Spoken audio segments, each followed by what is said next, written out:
ሎሚ እናተሰምዐ ዝርከብ ሕዘንን መደንገጽን ሓበሬታ ካብ ኤውሮጳ ኣብ ኤውሮጳ ቅድሚ ክልተ ሰሙን ሕዘኒ ሓበሬታ እናተሰምዐ ዝነበረ እንትኸውን ኣብዚ ሕዚ እዋን ድማ ብቁጽሮም ብዝሕ ዝበሉ ህፃውንቲ ኣብ ኤውሮጳ እናሞቱ ከም ዝርከቡ ካብዚ ሓሊፉ ድማ ክልተ ኤርትራውያን ካብ ፊኒስትራ ጸዲፎም ህይወቶም ከም ዝሰኣኑ እውን እናተሓበረ ይርከብ። ምስጢር ናይ እዞም ሞት ህፃውንቲ ኣብ ኤውሮጳ እንታይ ይመስል ብሓፈሻ ኣብ ልዕሊ ስደተኛታት ዘሎ ድምጽኸ እንታይ እዩ ንዝብል ዝርዝሩ ናዋኹም ክነብል ንኸውን።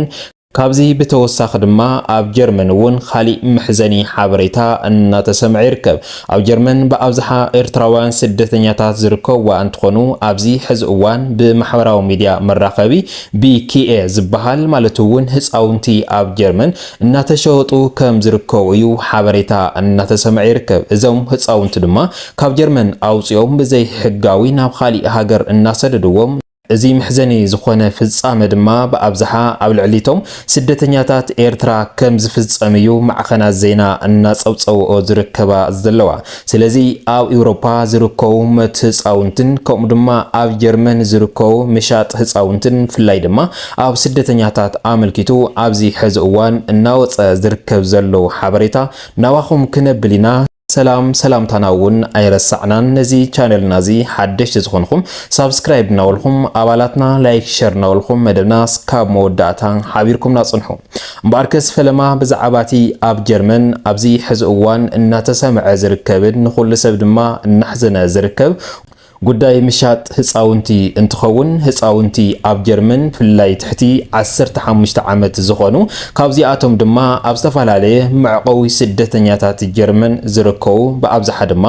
ኤርትራውያን ስደተኛታት ዝርከብዎም እንትኾኑ ኣብዚ ሕዚ እዋን ኣብ ጀርመን ዘይሕጋዊ ምዝዋር ስደተኛታትን ከምኡ ድማ ምጭዋይ ህፃውንትን ኣብዚ ሕዚ እዋን ብሓፈሻ ንኹሉ ሰብ እናሕዘነ ዝርከብ ፍጻመ እዩ። ኣብ ጀርመን ማለት እውን ቅድሚ ሕዚ እውን 2-3 ኤርትራውያን ስደተኛታት ተጫውዮም ደሃዮም ተሰኣይኖም ዝተረፉ እንትኾኑ ኣብዚ ሕዚ እዋን ብቢኬኤ ኣቢሉ ዝወፀ ማዕኸን ዜና ድማ ንኹሉ ሰብ እናደንገጸ ይርከብ። ዛጊድ እስካብ ዝዓለ እዚኣ ካብ እቶም ዝተጸንዑ ህፃውንቲ ወይ ድማ ተጫውዮም ደሃዮም ዝተሰኣኑ ኣብዚ ሕዚ እዋን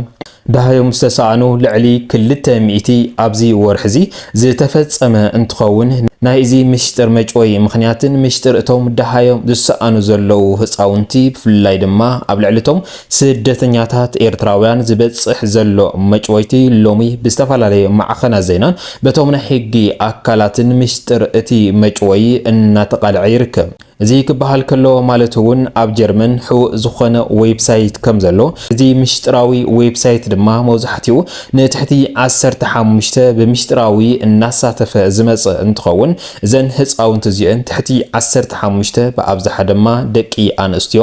ዝርከብዎን እንትኾኑ ድሕሪ እቲ ናብቲ ዌብሳይት ምእታው ኣብቲ ዌብሳይት ድማ ዝተፈላለየ መስፈርቲ ብምጥያቅ ነቶም ህፃውንቲ ብምሽዋድ ይኹን ብምትላል ካብ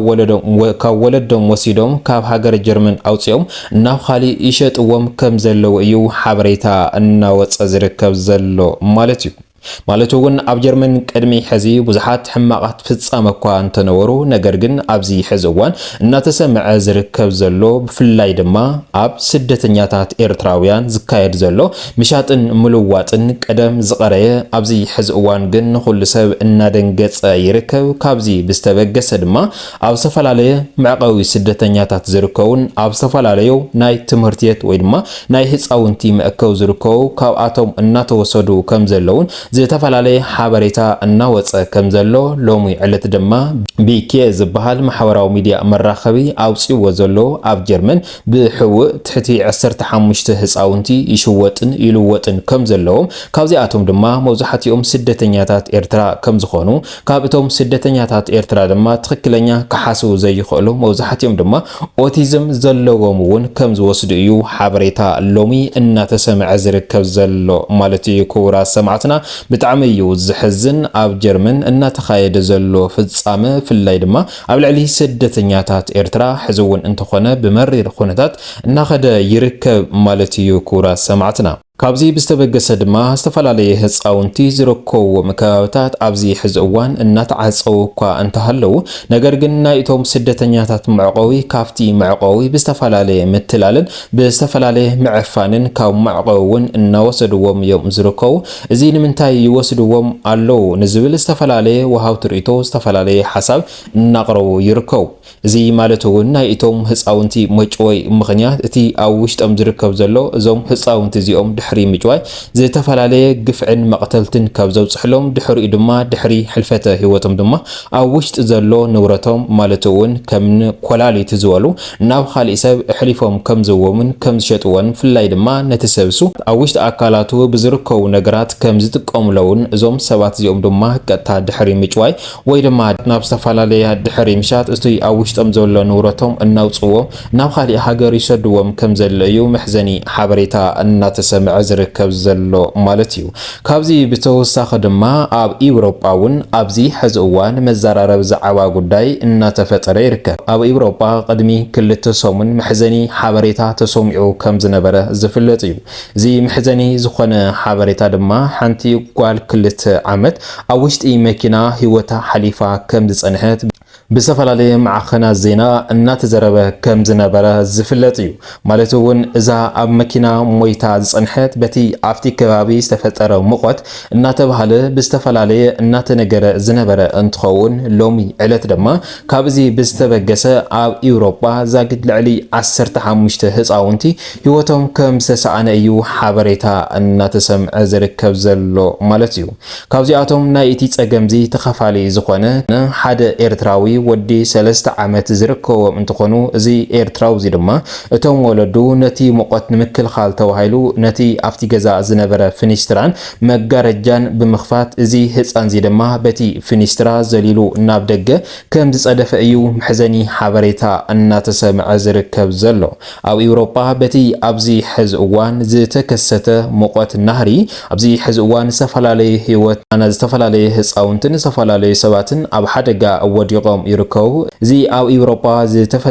ዝተፈጠረ ሙቐት ድማ ነቶም ህፃውንቲ ምጽዋር ኣብዎም ናብ ሞት እናብጽሐ ዝርከብ እንትኸውን እቶም ልዕሊ ዕድመ ዝኾን ድማ ኣብ ከቢድ ዝኾነ ሕማምን ካልእ ነገርን እናብጽሐ ይርከብ ማለት እዩ። ዛጊድ እስካብ ዝዓለት እዚኣ ኣብ ኤውሮጳ ካብ ዝተጸንዑ ኣብዚ ወርሒ እዚ ልዕሊ 33 ህፃውንቲ ሂወቶም ከም ዝሰኣኑ ናይ እዚ ሂወቶም መስአኒ ምኽንያት ድማ በቲ ኣብዚ ሕዚ እዋን ሃንደበታዊ